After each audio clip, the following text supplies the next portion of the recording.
মনে হচ্ছে না একদম একটা বনের মধ্যে বুদ্ধ। হ্যালো বন্ধুরা, তোমরা কেমন আছো? আশা করছি ভালো আছো, সবাই সুস্থ আছো। তো আমি চলে এলাম ছাদে একটা জেট প্ল্যান্টের বনসাই।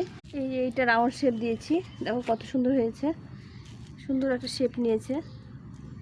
এগুলোকে একটু ছোট করে কেটে দেবো ডালগুলো, তাহলে একটা সুন্দর শেপ আসবে আরও।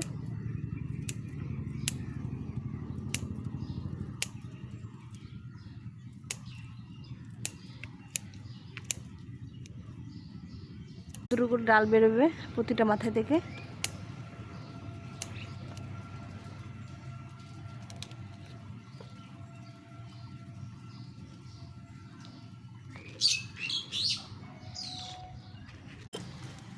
বছরে আমি এগুলোকে দুবার করে পরিচর্যা করি, মানে কাটাই ছাঁটাই করে খাওয়ার দিয়ে দিই, তাতে এগুলো সুন্দরভাবে গ্রো নেয় আর সুন্দর বুশি হয়। দেখো এগুলো কত মোটা হয়েছে ডালগুলো। এর মধ্যে দিয়ে দেবো একটু ভার্মি কম্পোস্ট, আর কিছু না, শুধু একটু ভার্মি কম্পোস্ট দিয়ে মাটিটাকে ভালো করে মিশিয়ে দিতে হবে।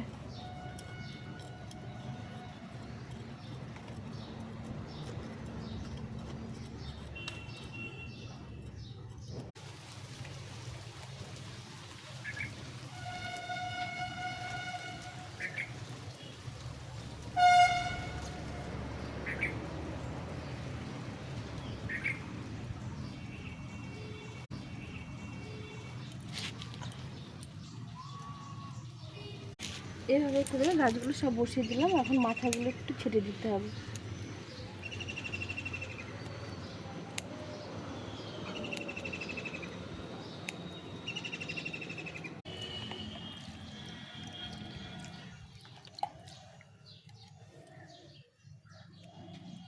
সুন্দর একটা শেপ চলে আসবে এটা দেওয়ার পরে, কত সুন্দর লাগছে দেখতে। তো বন্ধুরা, আজকে হচ্ছে বুদ্ধ পূর্ণিমা, তো আমি এরকম বুদ্ধদেবের মূর্তি দিয়ে আমি সাজিয়ে দিলাম। তো আমার ভিডিওটা তোমাদের কেমন লাগলো অবশ্যই কেমন লাগলো অবশ্যই কমেন্ট করে জানিও। ভালো লাগলে লাইক কমেন্ট শেয়ার করো, আর নতুন বন্ধুরা চ্যানেলটিকে সাবস্ক্রাইব করে পাশে থেকো। এখন এই পর্যন্তই, টাটা হয়েছে। তোমাদের কেমন লাগলো অবশ্যই কমেন্ট করে জানিও। ভালো যদি লেগে থাকে তাহলে লাইক কমেন্ট শেয়ার করো।